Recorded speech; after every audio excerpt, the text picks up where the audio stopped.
Hi అండి, నమస్తే. Welcome to vanilla kitchen.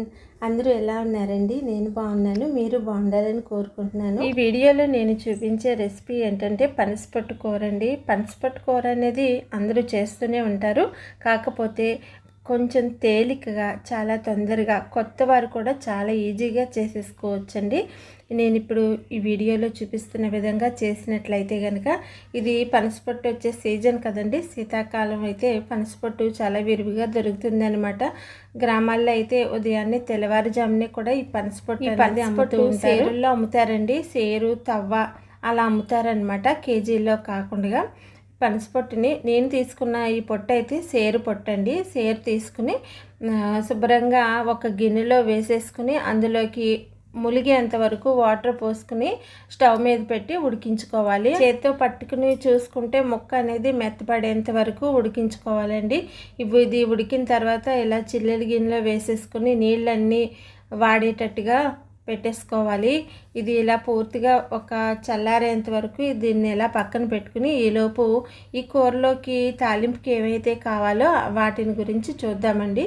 ఈ కూరలోకి తాలింపు కోసం అనేసి పచ్చి వేరుశనగ గుళ్ళు, పచ్చిశనగపప్పు, మినప్పప్పు, ఆవాలు, జీలకర్ర, పచ్చిమిర్చి, ఎండుమిర్చి, అలాగే కరివేపాకు, కొద్దిగా వేరే గిన్నెలోకి ఒక గరిటెడు ఆవాలు, కొద్దిగా అల్లం ముక్క కూడా వేసుకుని కొంచెం వాటర్ వేసుకుని నానబెట్టుకోవాలండి. ఆవాలు నానినట్టయితే బాగా పేస్ట్ అవుతాయి అన్నమాట. ఇంకా బాండీలోకి ఆయిల్ వేసేసుకుని అందులోకి వేరుశనగ గుళ్ళు వేసుకుని వేయించుకోవాలి.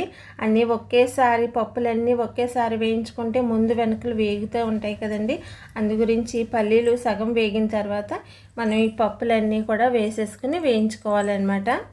ఈ పప్పులు వేగేటప్పుడే అందులోకి కొద్దిగా జీడిపప్పు, ఒక అర డజన్ పచ్చిమిర్చిని చీరికల్లా చీరేసుకుని వాటిని కొద్దిగా కరివేపాకు కూడా వేసేసుకుని వేయించుకోవాలండి.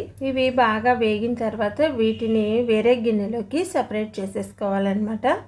ఇక అదే బాండీలోకి మరి కాస్త ఆయిల్ అనేది వేసుకుని అందులోకి ఒక అర డజను ఎండుమిరపకాయలని ముక్కలుగా చేసుకుని వేసుకోవాలి. వీటిని కూడా వేయించుకోవాలండి. ఇవి వేగిన తర్వాత ఒక చింతపండుని, ఒక నారింజకాయ అంత చింతపండుని, ఒక సేరు పనసపొట్టు కోసమని ఒక నారింజకాయ అంత చింతపండుని తీసుకుని రసం తీసుకుని పక్కన పెట్టుకోవాలి. ఈ పులుపును కూడా ఈ తాలింపులోకి వేసేసుకుని మరిగించుకోవాలి. తాలింపు అంటే పప్పులు ఉన్నప్పుడే వేసేసుకోవచ్చు, అవన్నీ మెత్తబడిపోతాయి అన్నమాట. ఇలా సెపరేట్ చేసుకుని వేసుకోవడం వల్ల పప్పులన్నీ కరకరలాడుతూ ఉంటాయి, అలాగే కారం కూడా కూరలోకి బాగా పడుతుంది. ఇక ఆ పులుపులోకి తగినంత ఉప్పును వేసేసుకుని ఈ పులుసు మరుగుతున్నప్పుడు మనం వార్చి పెట్టుకున్న ఈ పనసపొట్టునంతా వేసేసుకోవాలి. పనసపొట్టును కూడా ఈ పులుసు అనేది బాగా పట్టేటట్టుగా మగ్గించుకోవాలండి. ఇలా చేయడం వల్ల ఉప్పు, పులుపు, కారం కూడా ఈ పనసపొట్టుకి పట్టి కూర చాలా టేస్ట్గా ఉంటుందన్నమాట. ఈలోపు మనం ఆవాలు, అల్లం ముక్క నానబెట్టుకున్నాం కదా, వాటిని చక్కగా మెత్తగా పేస్ట్ చేసి పెట్టుకోవాలి. ఉడికేటప్పుడు వేయకూడదండి, ఉడికేటప్పుడు వేయడం వల్ల చేదొస్తుందన్నమాట. లాస్ట్లో దించే ముందు దాన్ని వేసుకుందాం. చూడండి, ఇలాగే మంటని మీడియం ఫ్లేమ్లో పెట్టి గరిటెతో తిప్పుతూ కూడా దీన్ని ఉడికించుకోవాలి. చక్కగా పొడిలాడుతూ చాలా బాగా వస్తుందండి. కూర ఇలా మగ్గేటప్పుడే ఉప్పుని చూసుకుని ఉప్పు కావాలనుకుంటే వేసుకోవచ్చు అనమాట. ఇది చక్కగా పొడిగా తయారైపోయిన తర్వాత మనం తాలింపు అంటే పప్పులన్నీ సపరేట్గా గిన్నెలోకి తీసుకున్నాం కదా, వాటిని ఇందులోకి వేసేసుకుని ఒక 5 నిమిషాల పాటు బాగా తిప్పుతూ కూడా మగ్గించుకోవాలండి. ఆ తర్వాత స్టవ్ ఆఫ్ చేసుకుని కూర అనేది వేడిగా ఉన్నప్పుడే ఆవాల పేస్ట్ అనేది వేసేసుకోవాలి. ఇందులోకి వేసిన తర్వాత కూడా మరొక 2-3 నిమిషాలు గరిటెతోటి ఈ పేస్ట్ అనేది మొత్తం ముక్కలకి అంతా పట్టేటట్టుగా బాగా కలుపుకోవాలి. ఇలా కలుపుకుంటేనే కూరకి ఆవు అనేది బాగా పట్టి టేస్ట్ బాగుంటుందన్నమాట.